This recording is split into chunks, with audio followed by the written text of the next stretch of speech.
Hey everyone, it's time for another 3 at 3 on Solar PV. I'm Jenn Runyon, Chief Editor of Renewable Energy World. And I'm Paula Mintz, Chief Market Research Analyst, SPV Market Research. Awesome. Hi Paula. Hey, So, Happy New Year. Happy New Year. Yeah. So we talk about three industry announcements, topics for 3 minutes each. So our topics today are going to be a unique utility program that was just announced, quality in the renewable energy industry, and then some pricing and how maybe quality and pricing are interrelated. Okay, let's start with a unique utility program. So this happened in late December. I caught wind of this quick announcement that came out from Green Mountain Power, Vermont utility. They are helping their customers go off-grid. That's very interesting. Very interesting. Very interesting. And I'd like to hear more. Yeah, so interesting. I interviewed their chief innovation executive. His name is Josh. He explained to me how the program works. Essentially, they are saying to customers, hey, if you want to go off grid, you can have solar, you can have a battery. We'll give you a great audit so you're real tight and efficient. We'll electrify your load so you can get rid of your fossil fuels if you want. You'll have no oil anymore for heat. And we'll put it all in your backyard, and that's your grid. And you'll pay us $200 or $300 a month. They'll price it out for the next 20 years. And there you go, you're off grid. And now your utility is your own standalone system.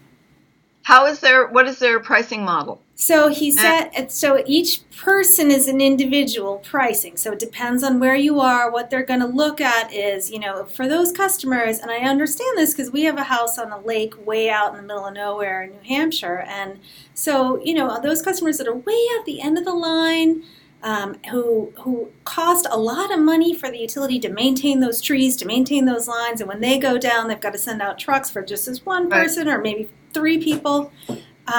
They're going to price it out and say, you know what, okay, how much avoided cost can we have by having this person be independent on their own on the grid? They will put some monitoring systems in there so they can make sure that the battery is working as it should be and the solar is producing the way it should be.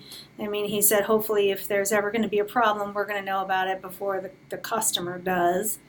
So that's interesting as well. I thought it was pretty innovative. And any escalation charge? None. No, he All said right. Well, so first of all, as you know, because I've written about this, we've talked about this. This is all my vision for solar. If you could call an analyst having a vision, is basically the solar model, the DG model, which includes off-grid, which would require utilities sort of upend their way of thinking, which may be innovative with them, but is actually historically the way the solar industry has, photovoltaic industry has been. So it's innovative for a utility at the same point is not really innovative, because the off-grid model has always been, and with some utility participation in the developing world and developing countries, is to set up village grids or microgrids, communities that are a distance from the load. So on one hand, it's not particularly innovative, but for the grid-connected world, it is innovative. I'd like to see a pricing model that was also innovative. And when we're talking about avoided cost, that differs by state. No, I said that. He didn't use those words. Those were the words that I used. Okay. So I don't know how they're going to come up with it. I do know that it is a regulated utility, so they did have to get this all the way through their PUC and get approval. So they're certainly going to be making a margin on it because they have to. They have to. And they will be spreading that across through their ratepayers. But what they're hoping is that this will allow them to maybe not build some extra lines, maybe actually shut down some lines, and that those costs will eventually save everybody money. Well, again, this is the solar model. This is what the industry, when we, segued with the feed-in tariffs into these huge, that was really spawned the utility scale, whatever that means. It means something different everywhere. But we really got away from the DG model, which was the primary solar model, to centralized, which, and candidly, we can do both. We can do it all in solar. We do it all in solar. We can do it all, both sizes, all sizes. Sun isn't out. But aside from that little pesky thing about not generating electricity when the sun isn't out, that really is the solar model. And I think what happened, and so this is innovative, I agree, even though I giggled at the title because, innovative, seriously. But for utility, this is, in the grid-connected world, it is innovative thinking to say, okay, why do we have to do things the same way? Right. And I would like to see that spread. I mean, you could have microgrid communities that are more urban. So this is the start, I hope, of something that could upend our electricity model in the United States. So just talking about the U.S. right now, and it needs upending. Agree. All right, let's move on. We could talk about for on and on about that. But so here's this other thing that happened over in December. In 1 month, 4 wind turbines on both sides of the Atlantic just fell over, collapsed. Giant wind turbines. I mean, 100 meters, 90 meters, 70 meters. Yeah. There was one in Nova Scotia. There were 3 in Germany. A couple of them at least, I think actually more than a couple, maybe 3 or maybe all of them, were at least 16 years old, some 18. These were meant to last for 20 years, but they fell down. That's not so good. No, that's not so good. And not being a wind girl, I can say that poor quality hits all parts of the industry, and that is going to fit into our next topic. And let's talk about solar for a minute. I think we talked about this, and I wrote about this. Solana with, the CSP installation in Arizona with its 14 violations, essentially cutting corners because the project budget was so tight. And there was a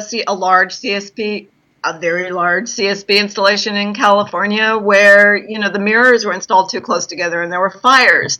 You have it with PV, you have underfunded O&M.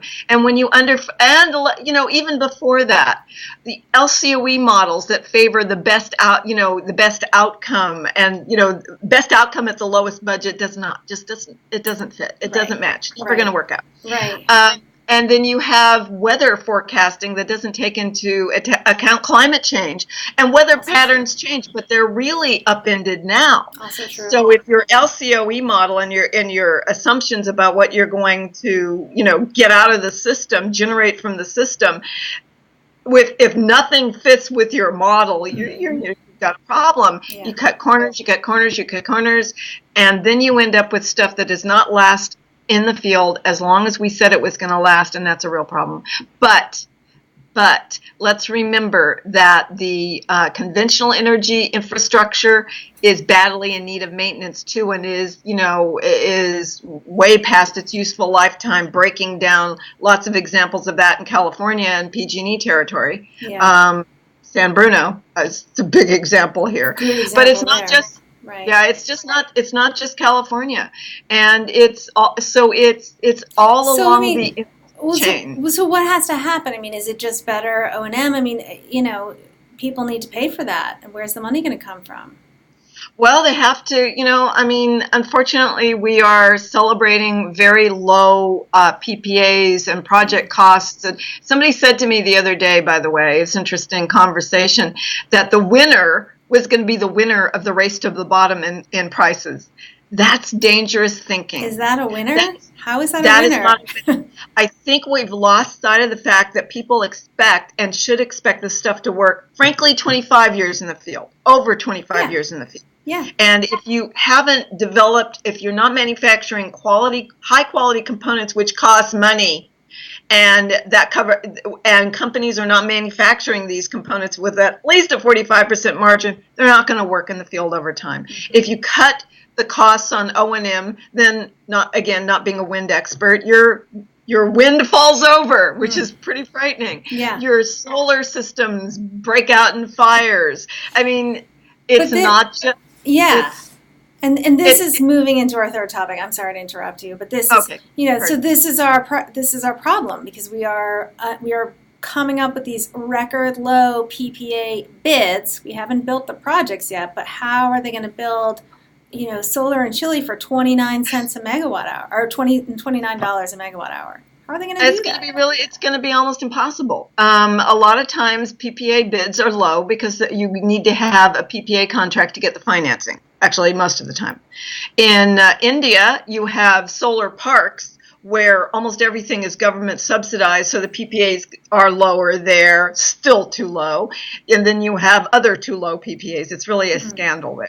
It's everywhere in the world where we're celebrating these low bids that can't possibly support a project when you consider everything that has to go in. The people that are making money in solar right now and probably in wind are those people flipping projects. Right. So it's a slippery slope, and we slid down that slope a long time ago in terms of module pricing and other component pricing, and we were just sliding down that slope still in terms of low pricing and celebrating it, and where our goals are, that the residential system has to be the price of, or the cost of a residential system has to be like $1.50. But unfortunately, when we celebrate low PPAs, when we celebrate low system prices or costs, we forget to look all the way back through the chain and see what's being pressured there. And when stuff is pressured, you get low quality components leading to low quality installations. When you underfund the O&M, it's not done. It's like 90% labor, so it's not done. Mm-hmm. Now, heaven forbid we do this with batteries. That's a chemistry experiment. Yeah, right. So this is a big warning to our industry right now. When you look at the problems with cell phones and lithium-ion batteries, that's just a little example here, but it's a chemistry example with giant consequence. If you've got a cell phone in your pocket that's going to catch on fire and you're on an airplane, that's not good. let's talk about some instances with airplane. I think Boeing, I may be wrong, had some problems with their batteries. They did. So let's be honest. This is a chemistry experiment. We need to get the chemistry right. Yeah. And that may mean more money, and that may mean higher PPAs. Right. But if we're going to switch how we generate electricity, how we access our electricity, and how what our electricity is made of. If we're going to move away and really understand that climate change is the disaster of our lifetime and our children's lifetime and our grandchildren's lifetime, then we're going to need to do it where everybody is a healthy, balanced value chain. Right. Right. Well, thank you for that. On that note, we're going to say goodbye to everybody. But let's definitely focus on quality this year. Absolutely. Talk to you in a couple of weeks. All right. Thanks, Paula. Bye, everyone. Bye.